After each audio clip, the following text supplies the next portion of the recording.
अस्सलामु अलैकुम वरहमतुल्लाहि वबरकातुहू। कल के सबक में हम तफसीर कर चुके थे आयत नंबर 73 तक।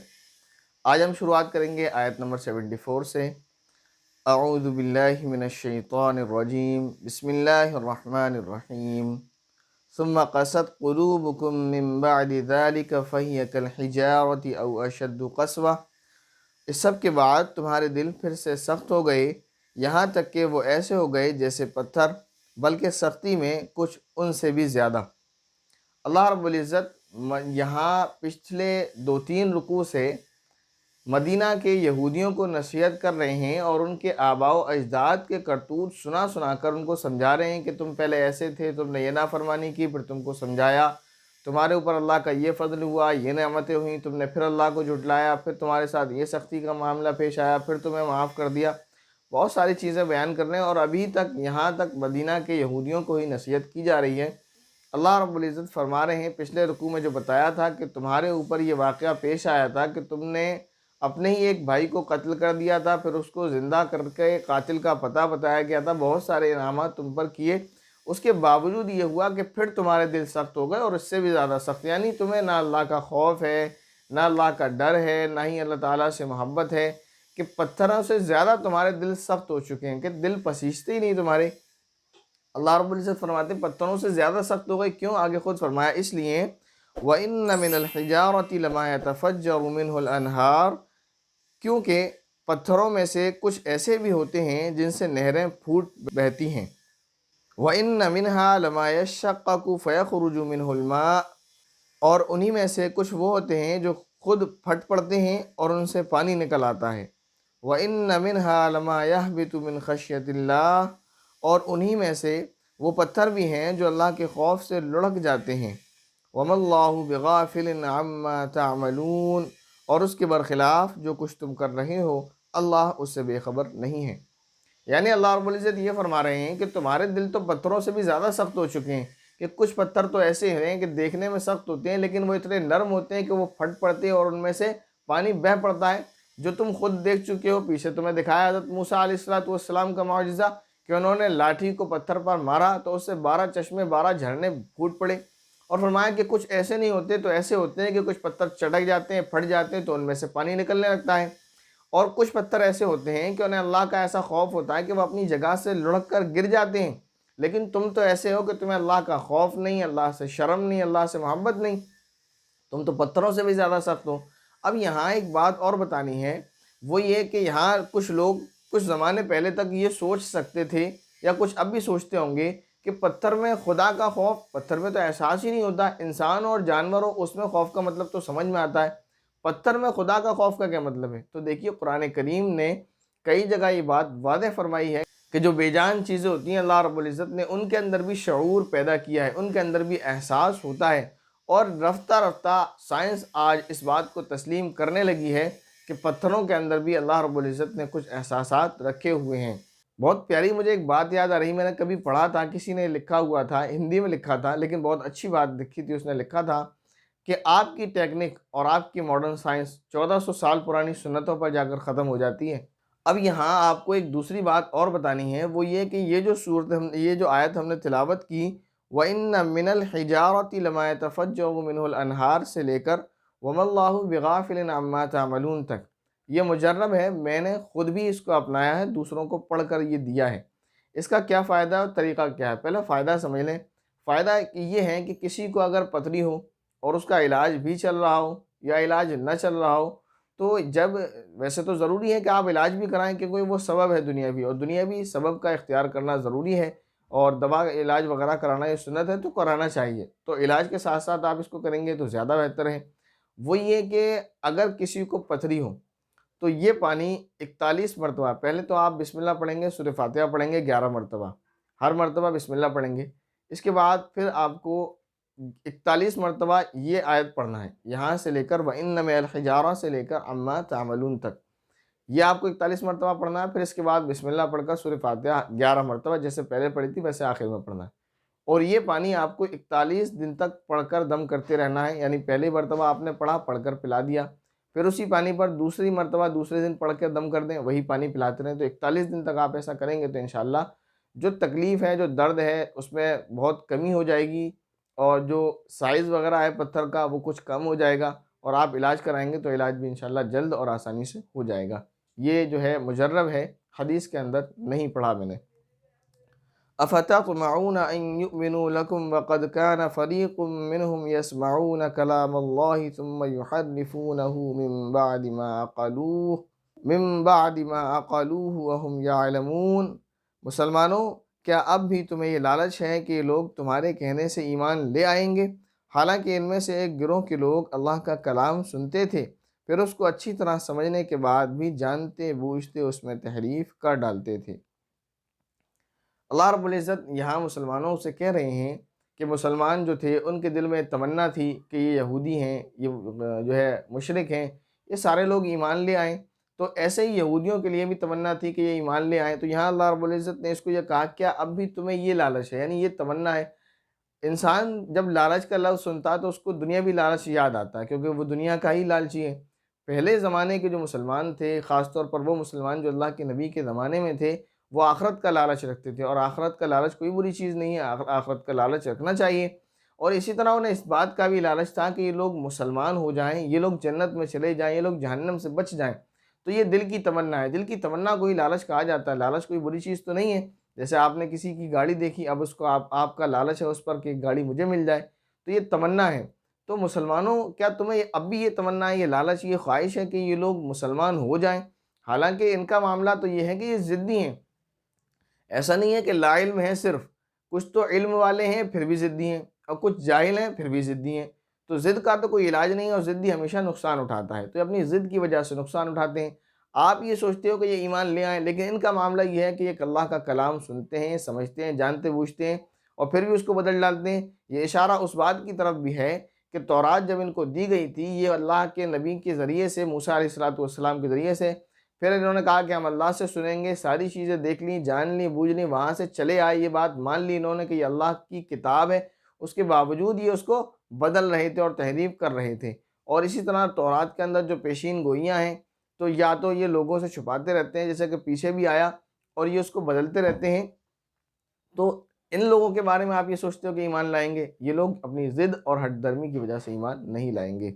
आगे अल्लाह रब्बुल इज़्ज़त ने इरशाद फरमाया कि ये लोग कैसे हैं? फरमाया, वइज़ा लक़ुल लज़ीना आमनू क़ालू आमन्ना, और जब ये लोग उन मुसलमानों से मिलते हैं जो पहले ईमान ला चुके हैं, तो ज़ुबान से कह देते हैं कि हम भी ईमान ले आए।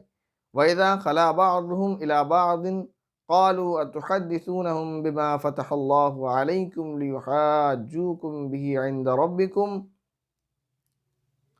और जब ये एक दूसरे के साथ तन्हाई में जाते हैं तो आपस में एक दूसरे से कहते हैं कि क्या तुम इन मुसलमानों को वो बातें बताते हो जो अल्लाह ताला ने तुम पर खोली हैं, ताकि ये मुसलमान तुम्हारे परवरदिगार के पास जाकर उन्हें तुम्हारे ख़िलाफ़ दलील के तौर पर पेश करें। अफ़ला ताक़िलून, क्या तुम्हें इतनी भी अक़ल नहीं है? जैसे काफ़िरों की ये खसलत बयान की थी कि जो काफ़िरों में मुनाफिक थे, वो मुसलमानों से कहते थे कि हम ईमान ले आए, और जब काफ़िरों में जाकर मिलते थे तो कहते थे कि हम उनका इस्तेहज़ा कर रहे हैं, यानी उनका मज़ाक बढ़ा रहे हैं, हम ईमान नहीं लाए हैं।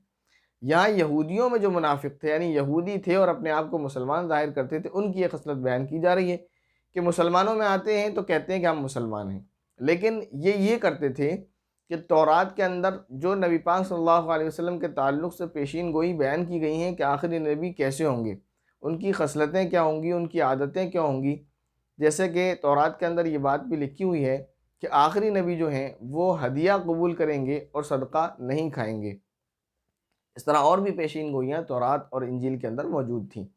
तो यहूदी जो अपने आप को मुसलमान ज़ाहिर करते थे, एक तरफ काफ़िर भी थे जो अपने आप को मुसलमान ज़ाहिर करते थे, लेकिन ये यहूदी अपने आप को मुसलमान ज़ाहिर करने के लिए और मुसलमानों को यकीन दिलाने के लिए कहते थे कि हम इन पर सच्चे दिल से ईमान लाए हैं और हम तुम्हारी तरह ईमान नहीं लाए, या हम मुशरिकों की तरह ऐसे ही ईमान नहीं लाए, बल्कि हम दलील देख कर ईमान लाए हैं कि तौरात में ये लिखा हुआ है कि आखिरी नबी ऐसे होंगे, तो हम इसलिए ईमान लेकर आए।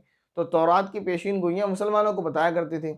लेकिन कुछ यहूदी वो थे जो ईमान नहीं लाए थे, तो वो यहूदी जब इनसे मिलते थे तो इनसे कहते थे कि तुम यहूदी हो, इस पर हमें यकीन है, लेकिन तुम बेवकूफ़ी क्यों करते हो कि तुम तौरात की पेशीन गोइयाँ इनको बता रहे हो।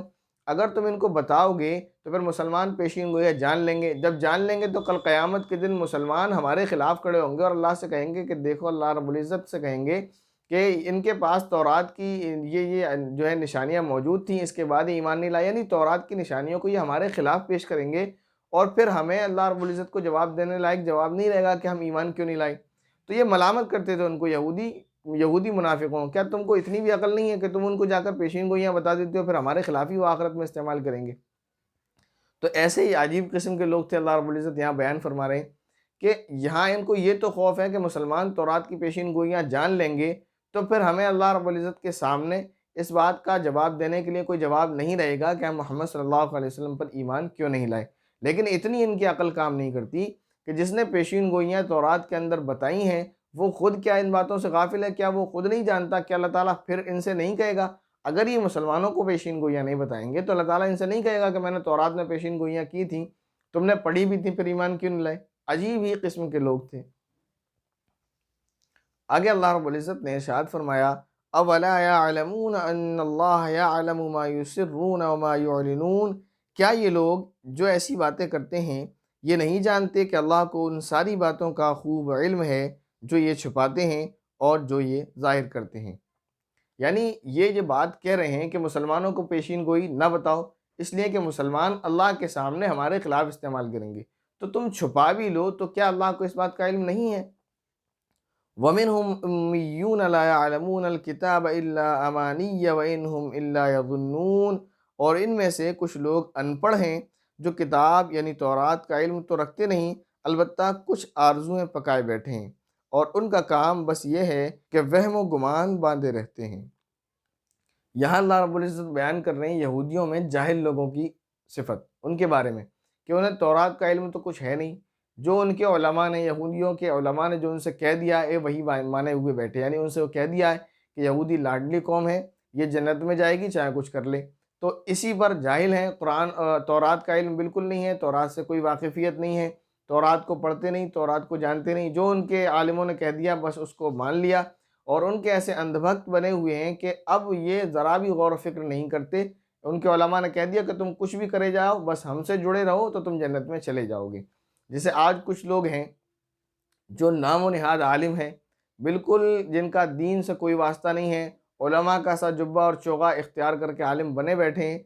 मैंने खुद अपनी आँखों से ऐसे लोगों को देखा है बराह रास्त कि जो कभी मदरसे में दाखिल नहीं हुए, जो कभी किसी उस्ताद से उन्होंने नहीं पढ़ा, सिर्फ़ उर्दू की चंद किताबें सीख ली, उसके बाद जाकर जो है मस्जिदों पे कब्ज़ा कर लिया और फिर अपने लोगों को फ़िरक़ों में बाँटना शुरू कर दिया, उनको गुमराह करना शुरू कर दिया और उनसे ये कहना शुरू कर दिया तुम बस हमसे जुड़े रहो। ना उन्हें नमाज की तालीम देते हैं, ना रोज़े की तालीम देते हैं।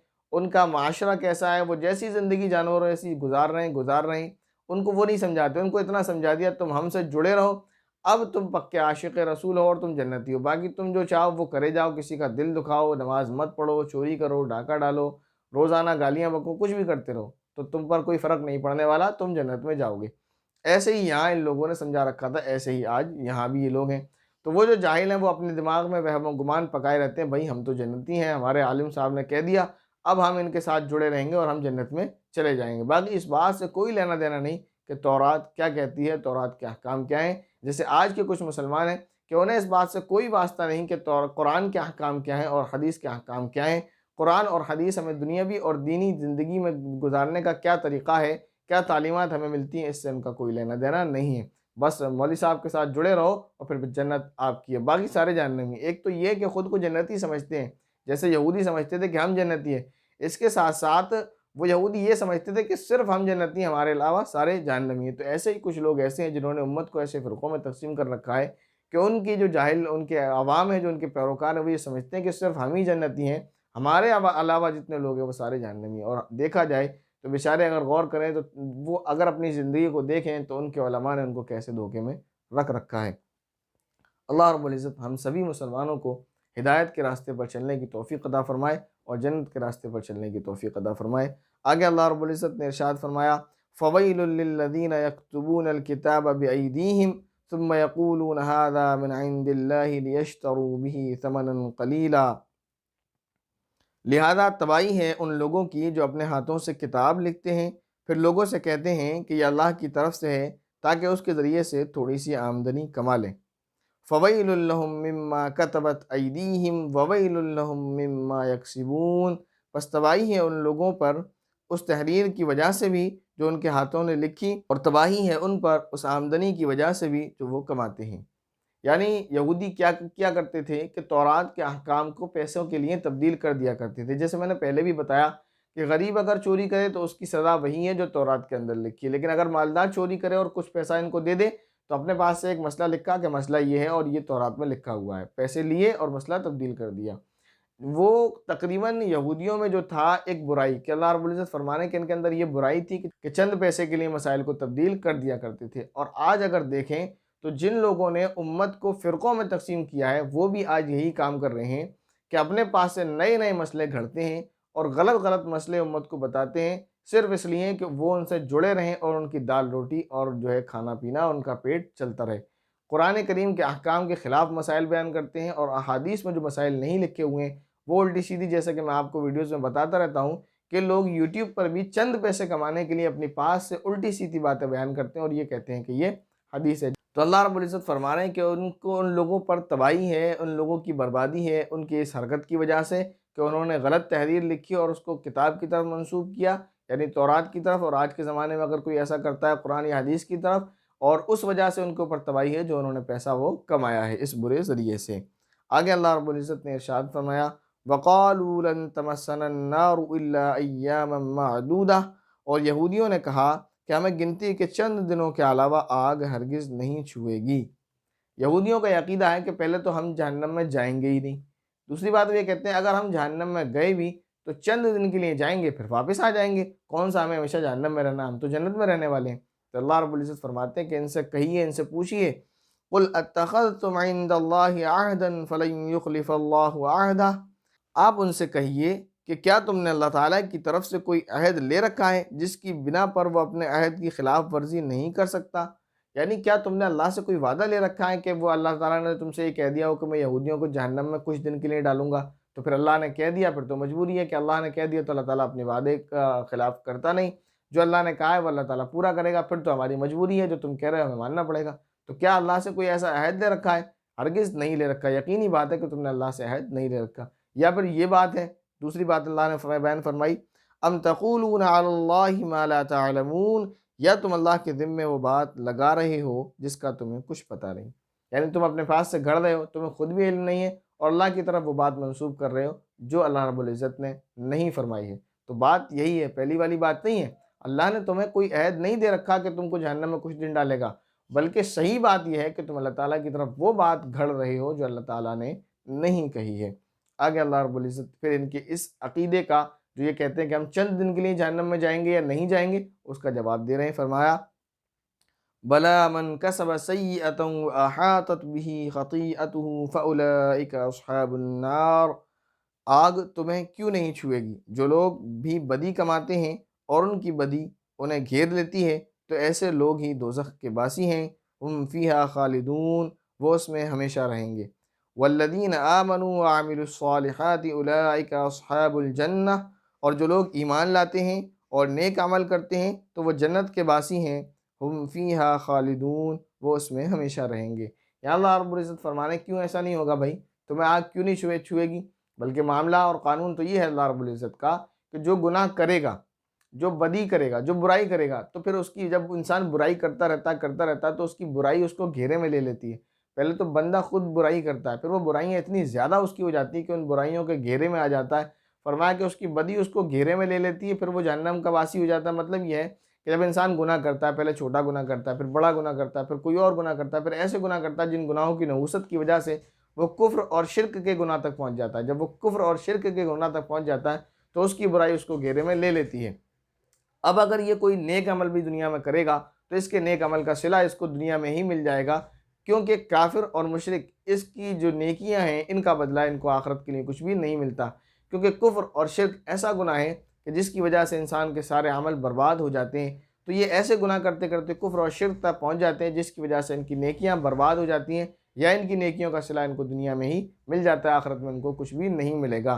फरमाया फिर इस जहन्नम में वो हमेशा हमेश रहेंगे, उसमें से कभी नहीं निकाले जाएंगे।